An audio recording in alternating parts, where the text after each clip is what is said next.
So today we're going to be talking about bats, vampires, and leeches, the mythos and realities of bloodsuckers around the world. And yes, that sounds more dramatic than it actually is.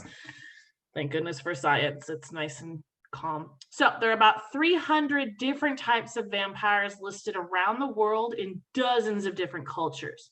There's a bunch of different features. They're not universal, but the one universal rule of a vampire, they sustain themselves on the life force of another living creature. That is, according to Emily Zarka, the rule of what a vampire is. If they do that in any way, through blood, energy sucking, any of that, that's your vampire definition.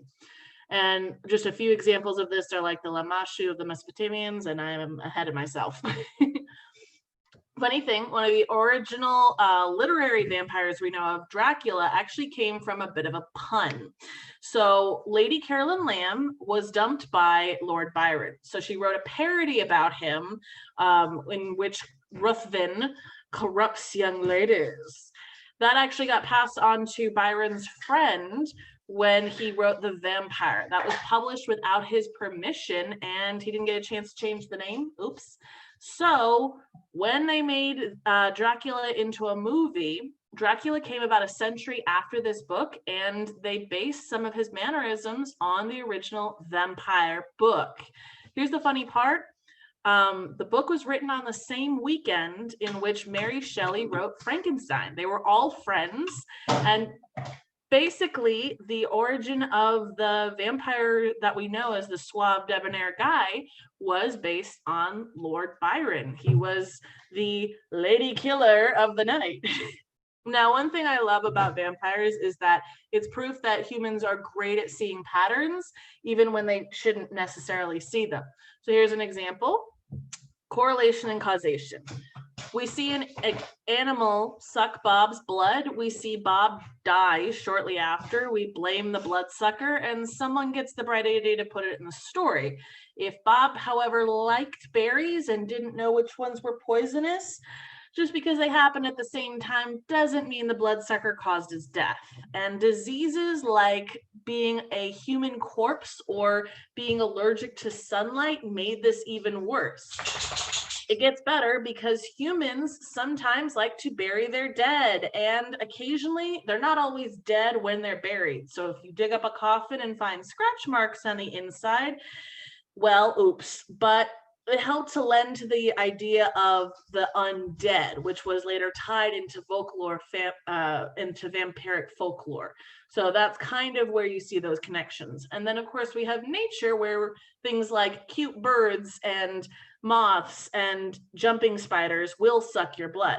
That is an example of hemophagia, where you actually drink the blood for the lipids, fluids, proteins. Those are the nutritious parts of blood that actually makes it worth any risks.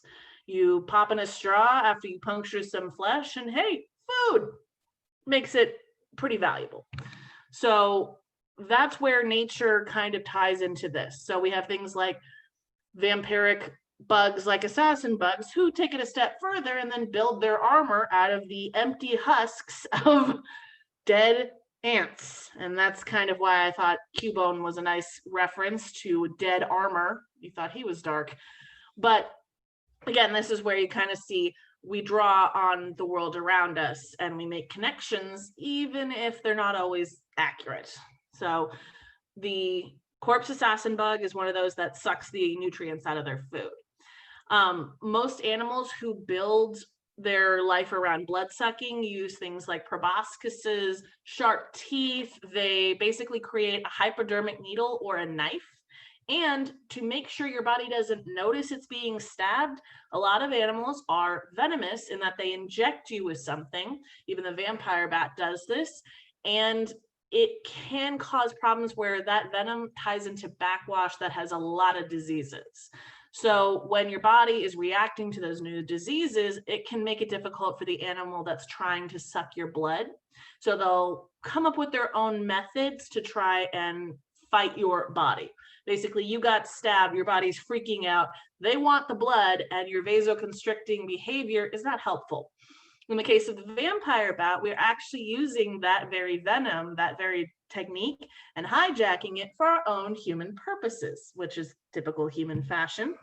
Things like the CGRP, which is helpful in breaking up blood clots. It's being studied by some scientists for drug design.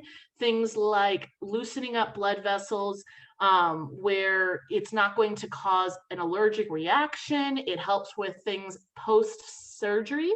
And that's kind of where you see these connections between vampires of the past and vampires in nature coming together to help us.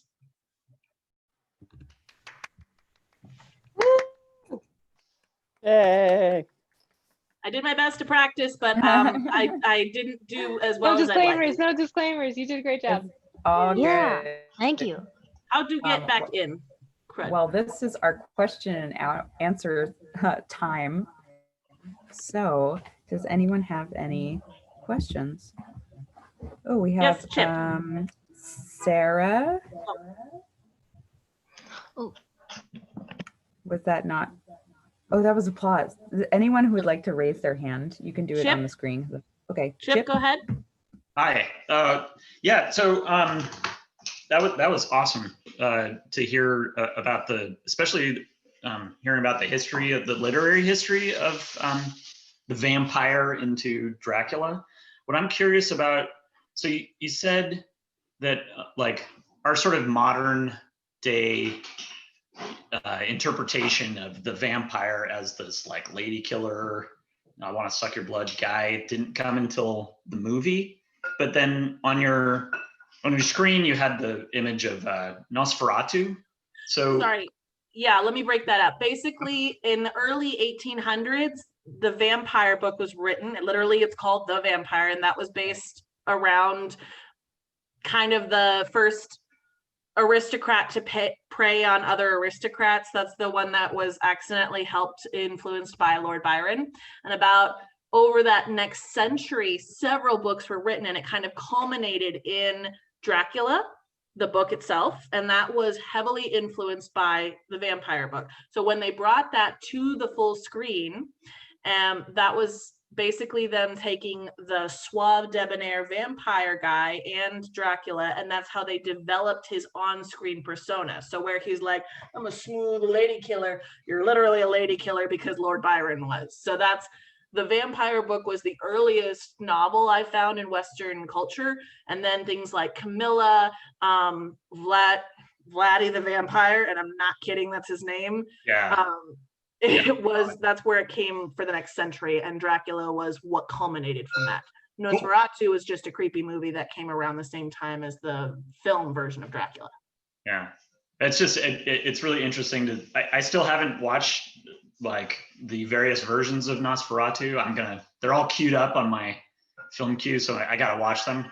But yeah, I'm really fascinated by how you connected the historical with It took a little bit of work, but yeah, basically that was the earliest, and then they kind of all drew together. But the smash success of Dracula is what made everything really popular. And when they made it into film, they just went back to the source material and said, well, let's make him cool, because the actual vampire novel is really a very persuasive guy. Cool, thank you. Other questions? Any other questions? Oh, Turner. I'm curious who your favorite vampire is, either in folklore or like TV or movies, or and in the animal world, and why. So in the animal world, I would say one of my favorite vampires is actually the that finch you saw, because what they've done is they've said, hey, my relatives eat nuts and fruits and stuff. They're actually, what did you do? They're on the, sorry, my dog is doing something weird. They're on the same island as the blue-footed booby, they're on the Galapagos. So the same heavy evolutionary pressures made them develop this thing where, hey, we're out of food, let's go suck a blue-footed booby's blood. And I thought that was adorable, because you wouldn't notice that they were doing that until you watch them cut somebody and suck the blood. They actually think that started off with they were eating parasites off the boobies, and then they just started accidentally getting into the blood and drinking that, and it just kind of developed, but they're not sure. Whoa, that's creepy. And then Ben, I think you had a question. You're on mute, hun. Yeah, there we go. I was just going to mention, I remember reading about Vlad the Impaler staking people that he didn't like in his the yard of his castle. So basically, it was very bloody that these people were essentially crucified and left in his yard as a warning to anybody else who should do something that he didn't like. Yep, and that's where the idea of I love that comment. That's where his setting and his design came from, like Vlad the Impaler is a merciless thing, and like the Transylvanian area. That was, I think, a huge influence on Stoker's setting of like the scary foreigner guy. But it was actually, Byron's little bubble of fun folks who started the whole let's write down about this creepy myth kind of thing. I actually had a question about that. The original guy, did he kill anyone, or was he just like he ruined their reputations? He did. Okay, so Byron didn't kill anybody that we know of. Byron was just very inappropriate and kicked out of London at the time when manners were a big deal. He was a big poet and a big writer, and then his friend took the joke and then accidentally rolled with it. There were stories already of what a vampire was in an area, and Polanini, I think is how you say it. He kind of just took the preying on their own kind, the upper class, sucking blood. And of course, there was the history of Elizabeth Bathory, kidnapping village girls and killing them and bathing in the blood. So he had some historical basis on Vlad the Impaler, Elizabeth Bathory, and just kind of put them together with, I'm going to have this guy who's suave, cool, and also happens to be an evil killer, and tied it into the folklore he knew of. All right, last questions. Looks like we're all out of questions. Oh, Renata? Okay, so what's the deal with Twilight? I'd rather. Sparkling vampires, and have you read or seen any of that? I've read them.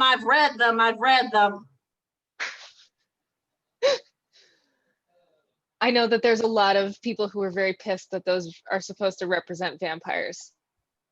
Yes! Big pissed. The whole point of vampires was it was supposed to be an idea of a disease that happened to correlate with some life sucking and ooh la la, and then they took it and ooh la la, Dracula is now a hot guy. That's where the hot vampire came from. They had the hot dude on film, and then it went bananas. So you're not a fan of the Twilight? just a guess from your body language. That series, I have read them all. Put them down. All right, thus concludes the question and answer session.